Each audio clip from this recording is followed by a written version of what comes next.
So this email is titled, Did I Do the Wrong Thing? Hello, I'm 25 years old this year. My boyfriend will be turning 21. We have known each other for 5 years, and I was married for 4 years before him. Okay, so that doesn't add up.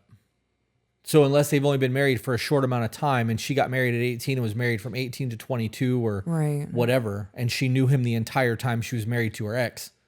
But those time frames don't make sense. I guess that clarification would have been nice, but it doesn't really matter, but I guess. My ex-husband and I separated due to extreme cultural differences, despite me not loving the idea of divorces. That's wild. They got divorced because of cultural differences? You went into the marriage with the cultural differences. Right. Well, those cultural differences in marriage could be very different than dating. You look at somebody who has traditional values, it's very rare in our culture, but in other cultures, it's very It's prevalent. expected. Right. Yeah. So. Was this like, we're going to give it a shot and see if it works? Or, I don't know. I mean, the cultural differences were always there. I don't see how that, just me pondering, I guess. Essentially, the man used me in order to get a green card. Oh, well, there you go. That's not cultural differences. No, that's you being used for a green card. That was kind of shitty. I know a lot of women who do that shit and get paid for it.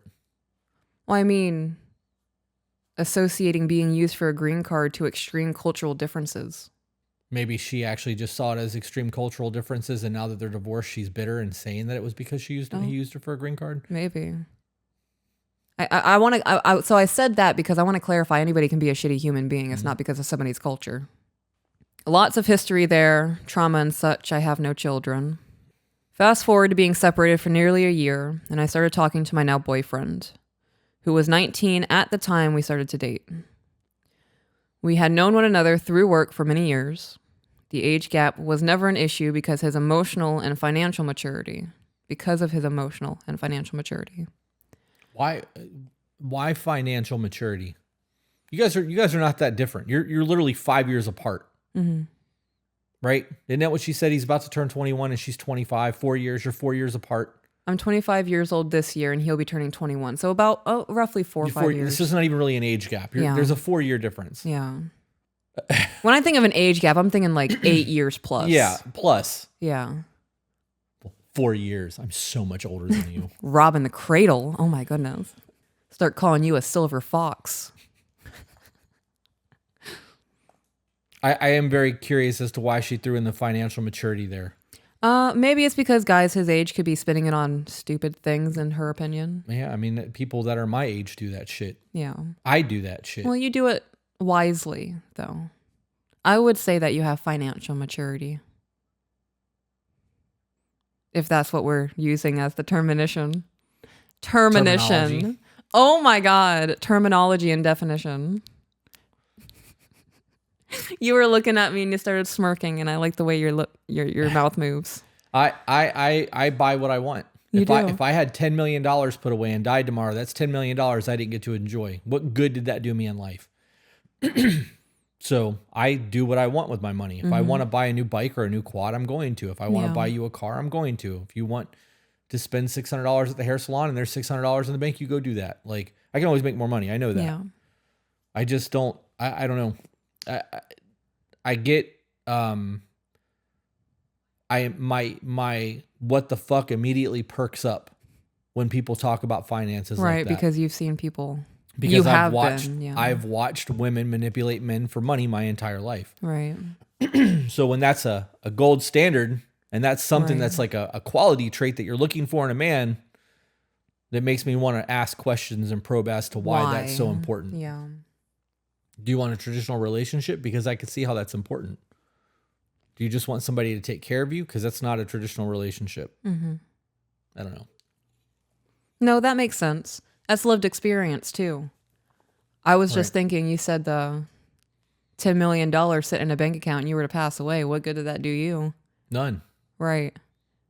Me on the flip coin, I'd be like, I could help a lot of people with that after I die. I don't know what I would do if I had $10 million in the bank. Isn't that insane to think about? Like, I couldn't think of $10 million worth of things that I'd want. I'd probably give it all to animal charities. Yeah. That's probably what I would do too. And homeless veterans. I gotta be honest, I don't like people enough to want to help them. Yeah. Because you could help yourself. There are extremes in everything, and the extremes obviously need help, but for the most part, I think that people just don't care enough to make change in their life. It's easier to just to exist and be comfortable. Your bath line, the discomfort that you talked about in the beginning of this is what it takes to get to where you want to go. It does. And most people don't want to suffer through that because it's easier to be comfortable than it is to not be comfortable. I would opt to go through everything I've gone through the last 2 to 3 days to go to where I'm going projected in my future. Mm-hmm. Every time. Yeah. And it will be like that every time. The stresses will change, but they'll always be there. Yeah. Anyways, the beginning of this email, if we had just shut up and read through the email, we would have understood the timeline. We would have. It's like I'm watching a movie with you, but I'm you. Yeah. How does it feel to be me? I don't enjoy this. It's kind of frustrating, isn't it? I should have just shut up and waited. Yeah, I have to joke about it now, or I'll just wallow in self-hatred. Why did I say that? So stupid. Oh my gosh, there are times where like I'll try to be flirty with you, and then I'll be like, oh my God, why did I say that? But like, you'll be excited about it. I'll be like, okay, so he was cool with it. Oh, hey, earlier you mentioned Call of Duty, and I forgot to say that we are gaming on Twitch. We are. To Be Better podcast on Twitch. We play every Saturday for sure. We do. And we pop up game whenever we have free time to do it. I have been playing a whole lot more than her because she's been doing the bath line, and because she's doing the bath line, I don't have nothing to do. Yeah. We can't record. I don't have nothing to edit. I'm ahead on everything, so I've got to fucking play video games for a week and a half. It's wild. I feel like a teenager. I've missed you. Yeah. You can take all this shit to the studio.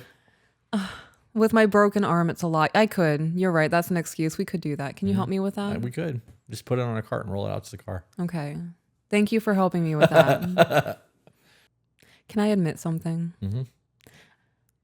Because I've been in a bad mindset, part of me was a little salty that you've been video gaming. But I need you to know that the bigger part of me was like, bitch, you need to calm down. He's enjoying his life. Let him be happy. Yeah. I want you to know that I stood up for you against me. Yeah, that's funny. Yeah. I realized that like I'm not riding my dirt bike. No. We haven't ridden the quads because you're injured. Yeah. There's a whole lot of things that I would otherwise be doing that I'm not doing, which is allowing me to play video games. Yeah. I thought about that too. It's a lot of time management. And I also know that like I'm going to have a choice to make at some point. Mm-hmm. Like, am I going to just stop doing what I'm doing with the game thing and go back to riding dirt bikes? Or are we going to play less? Or are we going to only play one day a week? Like, we're going to have a healthy balance of things. Right. We'll see. And that's where I was going with that. It does come down to balance. Yeah. I realize that I got a lot of money in my Surons. You do. And I really want to ride them, but I don't have anyone to ride with. Yeah. And it's not, I mean, it's cool to ride by yourself to get somewhere, but it's not fun riding by yourself if you're just riding to ride. Right. So I thought about at that. least where we live. If we were in a city, I could throw a GoPro on and fucking make content riding around watching people get arrested and fucking beat up and all kinds of crazy shit. But I would do that with you. Right now, you won't. No, well, with my broken elbow, I can't. I've been thinking about that heavily the last 2 days too. Yeah. Like, I really miss being outside on the bikes, and I prefer street over dirt. Yeah. I do. See, I'm the opposite. But with my really fast Suron, it doesn't matter. It's because I don't have the confidence yet to know that I will not fall every single time I have to hit a rut or... Yeah. I'm getting up there. When I first got on the dirt bike, it was at a low 15-20% of survivability of hitting something. Now I would say I'm up to like 65-70. Unless you hit me, then you break your elbow. Yeah, that goes down to 0. Okay, now we're back into the email. The age gap was never an issue because of his emotional and financial maturity. For a year, we live together, love one another, and we debate but never fight. As I have BPD, meaning borderline personality disorder, if you meant bipolar, we should just start typing these out, guys. Yeah. I'm going to assume borderline personality disorder. I can be difficult. We always remain honest and open, and he's incredibly patient and understanding. He knows when to be masculine and support me, and when to be vulnerable and emotional to connect with me. He earns 3 times the amount of money I do, and could easily support us when we have a child. Our romance and intimacy is out of this world. We both pleasure one another and experiment. He loves soft touches and massages, and I love to talk for hours about everything. We enjoy all the same things, and the things we don't, we learn to enjoy for the other person. I'll build Lego I'll build Lego kits with him, race remote control cars, and play video games. He will watch my reality TV, listen to your guys' podcast, and talk/listen endlessly with me. All this is super healthy so far. I don't understand what the problem is. Right. I love to do the house chores because I'm very particular about how things are. If I ask him to help, he never complains. If I ask to grab something, run an errand, he's off with an "of course, my love," and I give him endless love and praise for helping out. I didn't want to get remarried, but it means a lot to him. Now, I've earned that respect and love back for myself. I see the value in marriage, and I see his value, and would love to marry him. We live together and have been trying for a baby with no luck yet. As we now have a home with space, the finances to support a baby, and are deeply in love, we have both strong morals when it comes to raising our future child and the influence we want to be on them. We have discussed all matters involving parenting that we can think of to make sure that we are on the same page. We've talked about how to remain loving, faithful, honest, and caring while transitioning into parenthood together. Have you talked about postpartum anything? Yeah. Hormones that are going to change. Depression, have you psychosis. Talked about the time, the quality time. Like there's a whole lot of other things that most people neglect when they have those conversations, and those need to be had too. I would talk about what actions will be taken when possible resentment starts to build up. If you're home all day with a newborn and he gets to go out to work and he comes home and you're both home with a newborn and you never get to leave, you will possibly start to build resentment towards the fact that he just gets to leave the house for anything. Yeah. That should be a conversation. Yeah. Create a safe word. That's been my biggest recommendation to people, is to create a safe word, because when you're going through it, you get stupid. And when I'm going through it, I can't really talk about what I'm going through. All I can convey is I appreciate you being patient and thank you for loving me. Like, I am making it a point to go out of my way and just be grateful. Create a safe word if you can't do that. If you can't communicate, say, I'm going to say capybara, and that means that I am going through it. I am having a very hard time, and if I open my mouth, it's probably going to be aggressive, and I don't want to be that way with you. And set in place a plan of what will be done when that safe word is used, whether that be taking the baby for an hour and a half, you get to go take a bath, you get to go on a walk, you get to go maybe to your mom's house. No questions asked. I got you covered. He wants to propose to me this year and has everything planned out for it. Loves me, is excited to spend forever with me, and I love it. Here's the stitch. Around Christmas time, he showed me some video about a promise ring online, and I made fun of it. I went on one of my rants. I said it was a cop-out, and if you're going to ask someone to be your wife, just do it. Why do you have to promise to promise? It shows lack of commitment. I agree. I also agree. I expressed how embarrassed I'd be at this stage in our relationship. With the seriousness of our conversations and the intention to have a child, how completely stupid a promise ring would be. Yeah, he was making a request for connection and trying to show you that this is something he wanted to do, and you shit on it. Yeah. Yeah. Yeah, those are conversations that you have at random, not when he's showing you something. Because it's a hint. Right.